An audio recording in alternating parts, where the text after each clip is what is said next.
नमस्कार दर्शक बंधु माया और ममता सीरियल रे आपण मैंने पुणी थे देखा पाइबे आउ गोटे जबरदस्त सीन।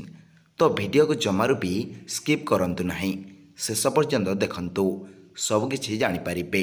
रूपसा आज पल्लवी गर्भरे से बढ़ुवा संतानर बापा किए बोली कहते। हाँ सांग माने वीडियो को शेष पर्यंत देखंतु सबकि जानीपारे।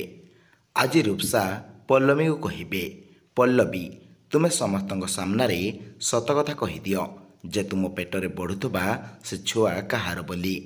तापर सेपटू मान बासबे आउ कहिबे से काहारी आगरे किछि कहिबा दरकार नाही। आउ एकथा शुणी पल्लवी और आदर्श चमकी पड़े। तापर विनोद मानव को कहिबे तुमे एठी। तापर रूपसा मानव को कहिबे तुमको तो एठिकी आसवाक पड़िबो, कारण सबकिछि परे भी पल्लवी गर्भरे बढ़ुवा संतान तो तुमर ना। आउ रूपसार एभली कथा शुणी तांको परिवार लोक सबू आश्चर्य होइजिबे।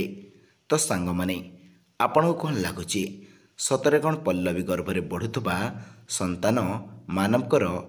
जदि हाँ कमेंट रे येस लिखंतु, जदि नाही कमेंट रे न लिखंतु।